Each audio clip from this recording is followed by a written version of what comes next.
میں نے الجھن زدہ نظر سے وکیل استغاثہ کی طرف دیکھا۔ کیا آپ واقعی کچھ نہیں جانتے؟ آپ اس فکر میں دبلے نہ ہوں کہ استغاثہ کیا جانتا ہے اور کیا نہیں جانتا۔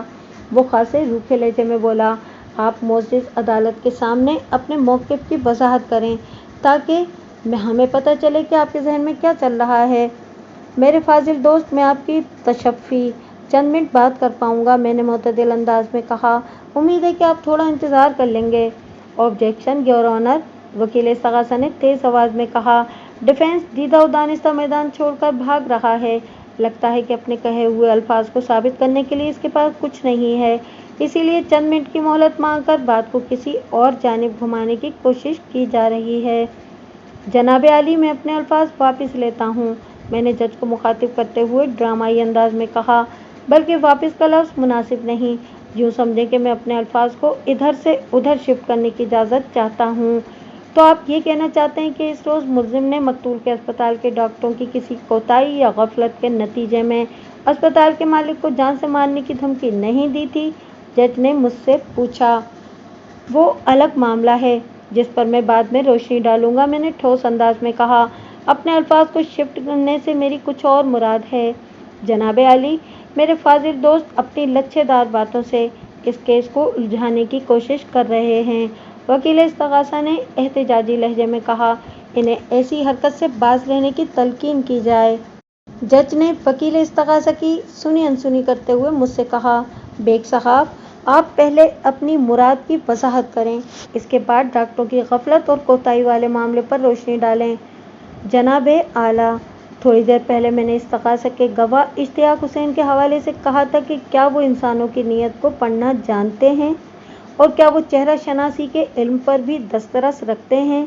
میں نے جج کے احکامات کی وضاحت کرتے ہوئے کہا، میں اپنے یہ الفاظ استغاثہ کے گواہ سے وکیل استغاثہ کی طرف شفٹ کرنا چاہتا ہوں، کیونکہ یہ دونوں صلاحیتیں میرے فاضل دوست میں بدرجہ اتم پائی جاتی ہیں، جس کا ثبوت وکیل موصوف کا میرے بارے میں یہ اظہار رائے ہے، ڈیفینس دیدہ و دانستہ میدان چھوڑ کر بھاگ رہا ہے۔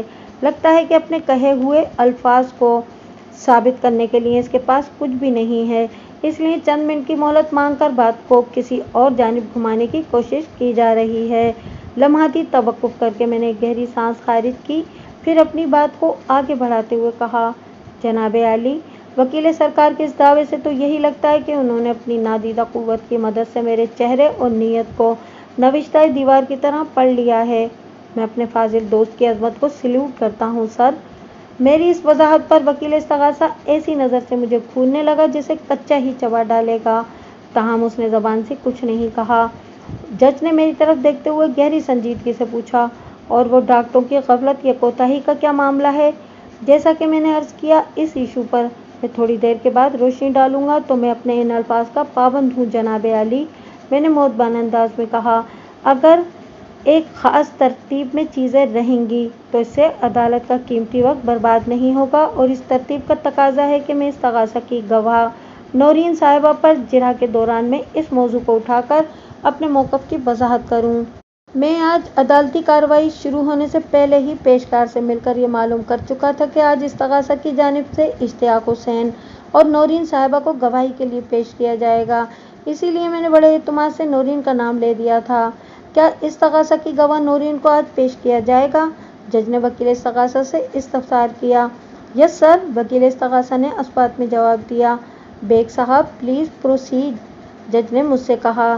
اشتیاق صاحب، میں نے وٹنس باکس میں کھڑے استغاثہ کے گواہ کی جانب متوجہ ہوتے ہوئے تصدیق طلب انداز میں پوچھا، تو آپ کے خیال میں مقتول ڈاکٹر ارشاد حسین کا پرائیویٹ اسپتال اس شہر کا سب سے زیادہ جدید اور قابل بھروسہ اسپتال ہے؟